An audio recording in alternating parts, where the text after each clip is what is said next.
27ನೇ ಸಾಲಿನ 25-26ನೇ ಸಾಲಿನ ಸರ್ಕಾರಿ ಮಹಿಳಾ ಪ್ರಥಮ ದರ್ಜೆ ಕಾಲೇಜು ಪಾವಗಡ ನಮ್ಮ ವಿಶೇಷ ವಾರ್ಷಿಕ ಶಿಬಿರದ 2ನೇ ದಿನಕ್ಕೆ ಸಕ್ಸಸ್ಫುಲ್ ಆಗಿ ಬಂದಿದ್ದೀವಿ.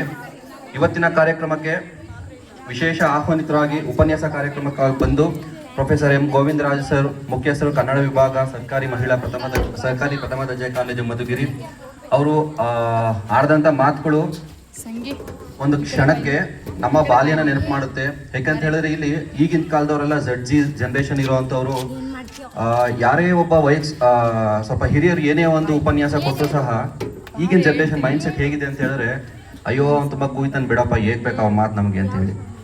ಇದೊಂದು ಎಕ್ಸ್ಪೀರಿಯನ್ಸ್ ಪರ್ಸನಲ್ ನನಗೆ ಆಗಿದೆ. ಪ್ರೀವಿಯಸ್ ಕಾಲೇಜಲ್ಲಿ ನಾನು ನಾಗಾರ್ಜುನ ಡಿಗ್ರಿ ಕಾಲೇಜ್ ಬ್ಯಾಂಗ್ಳೂರಲ್ಲಿ ವರ್ಕ್ ಮಾಡ್ತಿದ್ದೆ ಸರ್, ಅಪಾಯಿಂಟ್ಮೆಂಟಿಂದ ಮುಂಚೆ. ಹೀಗೆ ಪಾಠ ಮಾಡೋಂಥ ಸಂದರ್ಭ ಬಂದಾಗ ಒಂದೇನೋ ಒಂದು ವಿಚಾರ ಬಂತು, ಹಾಗೆ ಒಂದು ಸ್ವಲ್ಪ ಬೋಧನೆ ಮಾಡೋ ಥರ ಒಂದು ವಿಚಾರ ಹೇಳಿದಕ್ಕೆ ಅಯ್ಯೋ ಬಿಡಿ ಸರ್ ಎಷ್ಟು ಕೂಯ್ತೀರಾ ಸಾಕು ಅಂದ್ಬಿಟ್ಟು ಸ್ಟೂಡೆಂಟ್ಸು. ಬಟ್ ನಾವು ಸ್ಟೂಡೆಂಟ್ ಆಗಿದ್ದಂಥ ಸಂದರ್ಭದಲ್ಲಿ ನಮ್ಮ ಟೀಚರ್ಸು ಮತ್ತು ನಮ್ಮ ದೊಡ್ಡವರು, ನಮ್ಮ ಹಿರಿಯರು, ಹಳ್ಳಿಗಾಟದಲ್ಲಿ ಇದ್ದಂಥ ಒಂದು ವಯಸ್ಕರು ಹೇಳಿದಂಥ ಒಂದು ಮಾತಿನಿಂದನೇ ನಾವು ಕಲ್ತಂಥ ಒಂದಷ್ಟು ಮೌಲ್ಯಗಳು ನಮಗೆ ಇವತ್ತು ಜೀವನ ಕೊಟ್ಟಿದೆ. ಬಟ್ ಈಗಿನ ವಿದ್ಯಾರ್ಥಿಗಳು ಝೊಮ್ಯಾಟೋದಲ್ಲಿ ಹೋಗ್ತಾರೆ, ಅದು ಕಾಲ್ ಸೆಂಟರ್ ವರ್ಕ್ ಮಾಡ್ತಾರೆ, ಮಾರ್ಕೆಟ್ಗಳಲ್ಲಿ ವರ್ಕ್ ಮಾಡ್ತಾರೆ. ಅವ್ರು ಒಂದು ಮೌಲ್ಯವಾದಂಥ ಜೀವನ ಕಟ್ಕೊಳ್ಳೋದಕ್ಕೆ ಸಾಧ್ಯ ಆಗಿಲ್ಲ. ಯಾಕೆ ಅಂತ ಹೇಳಿದ್ರೆ ಅಡಿಪಾಯ ಚೆನ್ನಾಗಿದೆ, ಬಿಲ್ಡಿಂಗ್ ಚೆನ್ನಾಗಿರುತ್ತೆ. ಆ ವಿದ್ಯಾರ್ಥಿ ಜೀವನದಲ್ಲಿದ್ದಾಗ ಅವ್ರು ಕಲಿಯುವಂಥ ಮೌಲ್ಯಗಳು ಕರೆಕ್ಟಾಗಿತ್ತು ಅಂತ ಹೇಳಿದ್ರೆ ಜೀವನ ಪೂರ್ತಿ ಅವರ ಜೀವನನೂ ಸಹ ತುಂಬ ಚೆನ್ನಾಗಿರುತ್ತೆ. ಇದನ್ನು ನಾವು ತುಂಬ ಸ್ಟ್ರಾಂಗಾಗಿ ಬಿಲೀವ್ ಮಾಡಿದಂಥವ್ರು. ಪ್ರೈಮರಿ ಸ್ಕೂಲ್ ಟೀಚರ್ಸ್ ಹಾಕೊಟ್ಟಂಥ ನಮ್ಮ ಒಂದು ಮೌಲ್ಯಗಳು ನನ್ನ ಜೀವನಕ್ಕೆ ಪರ್ಸನಲ್ ಆಗಿ ಇವತ್ತಿಗೂ ನೆನೆಸ್ಕೊತೀವಿ. ನರಸಿಂಹರಾಜ್ ಸರ್, ಲಕ್ಷ್ಮೀ ಮೇಡಮ್ ಅಂತೇಳಿ ಇವತ್ತಿಗೂ ಸಹ ನೆನೆಸ್ಕೊತೀವಿ. ಆ ಸರ್ಕಾರಿ ಸ್ಕೂಲ್ಗಳಲ್ಲಿ ಓದಿ ಬೆಳೆದಂಥವ್ರು ನಾವೆಲ್ಲ ಹೇಗಿದ್ದೀವಿ. ಬಟ್ ಈಗ ಹುಟ್ಟಂಥ ಮಕ್ಕಳು, ಅವ್ರಿಗಿರ್ತಕ್ಕಂಥ ವ್ಯಾಲ್ಯೂಸೇ ಬೇರೆ ಇದೆ. ಸರ್ ಹೇಳಿದ್ರು 5.5 ಗಂಟೆ ರೀಲ್ಸ್ ನೋಡಿದ್ರು ಅಂತ ಹೇಳಿ. ಹೌದಾ? ನೀವು ಇಂಡಿವಿಜುವಲ್ ಆಗಿ ಯಾರಿಗೂ ಹೇಳುವಂಥ ಅವಶ್ಯಕತೆ ಬೇಡ. ಪರ್ಸನಲ್ ಆಗಿ ನಿಮ್ಮ ಮನಸ್ಸಿಗೆ ಸಾಕ್ಷಿಗಾಗಿ ಸಹ ನೀವೇ ಒಂದು ರಿಯಲೈಸ್ ಮಾಡ್ಕೊಳ್ಳಿ.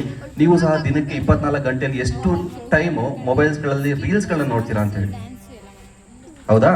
ಸೊ ಆ ಮೌಲ್ಯನ ಚೇಂಜ್ ಮಾಡ್ಕೊಳ್ತೀರಾ ಅಂತ ಹೇಳ್ತಾ, ಸರ್ ಆಡಿರುವಂಥ ಮಾತುಗಳಲ್ಲಿ ನಾನು ಇವಾಗ ಆ್ಯಡ್ ಮಾಡ್ತಾ ಹೋಯ್ತು ಅಂತ ಹೇಳಿದ್ರೆ ಟಾಪಿಕ್ ಡಿಬೇಟ್ ಆಗಿಬಿಡುತ್ತೆ. ಹಾಗಾಗಿ ಜಸ್ಟ್ ಅಧ್ಯಕ್ಷ ಭಾಷಣ ಕಂಪಲ್ಸರಿ ಮಾತಾಡಲೇಬೇಕು ಅಂತ ಹೇಳಿ ಅವಕಾಶ ಕೊಟ್ಟಿದ್ದಾರೆ.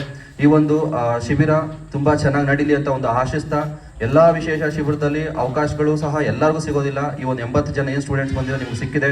ಇಲ್ಲಿ ಬರ್ತಕ್ಕಂಥ ರಿಸೋರ್ಸ್ ಪರ್ಸನ್ಸ್ಗಳು ಯಾರೂ ಸಹ ಸಾಮಾನ್ಯವರು ಇರೋದಿಲ್ಲ. ಅವರು ಆದಂಥ ಒಂದು ಎಕ್ಸ್ಟ್ರಾರ್ಡಿನರಿ ಆದಂಥ ಒಂದು ನಾಲೆಜನ್ನು ಕ್ಯಾರಿ ಮಾಡಿರ್ತಾರೆ. ದಯಮಾಡಿ ಅವ್ರ ಮಾತುಗಳನ್ನ ಕೇಳಿಸಿ ನಿಮ್ಮ ಜೀವನದಲ್ಲಿ ಅಳವಡಿಸ್ಕೊಳ್ಳಿ ಅಂತ ಹೇಳ್ತಾ, ನೀವು ಬಂದಿರುವಂಥ ಉದ್ದೇಶ ಮತ್ತು ನಿಮ್ಮ ಜೀವನ ಮತ್ತು ನಿಮ್ಮ ಮುಂದಿನ ಶೈಕ್ಷಣಿಕ ಜೀವನ ಸಹ ಎಲ್ಲವೂ ಸಹ ಸುಗಮವಾಗಿ ನಡೆಯಲಿ ಅಂತ ಈ ಒಂದು ಸಂದರ್ಭದಲ್ಲಿ ಆಶಿಸ್ತಾ, ಮತ್ತು ಈ ಒಂದು 2ನೇ ದಿನದ ಶಿಬಿರದ ಅಧ್ಯಕ್ಷತೆ ವಹಿಸೋಕ್ಕೆ ಅವಕಾಶ ಮಾಡಿಕೊಟ್ಟಂಥ ನಮ್ಮ ಕಾಲೇಜಿನ ಪ್ರಾಂಶುಪಾಲರಿಗೆ, ಮತ್ತು ಈ ಶಿಬಿರವನ್ನು ಮತ್ತು ಶಿಬಿರ 2 ಘಟಕ 1 ಮತ್ತು ಘಟಕ 2ದ ಸಂಯೋಜನಾಧಿಕಾರಿಗಳಾದಂಥ ಮಮತಾ ಮೇಡಮ್ ಮತ್ತು ನಮ್ಮ ಅರುಣ್ ಕುಮಾರ್ ಸರ್ ಅವರಿಗೆ ಹಾಗೂ ಕಾಲೇಜಿನ ಎಲ್ಲ ಮಿತ್ರರಿಗೆ ಮತ್ತು ವಿದ್ಯಾರ್ಥಿನಿಯರಿಗೆ ಒಂದು ಧನ್ಯವಾದವನ್ನು ಹೇಳ್ತಾ, ಈ ಒಂದು ಕಾರ್ಯಕ್ರಮ ತುಂಬ ಸುಸೂತ್ರವಾಗಿ ನಡೀತಿದೆ.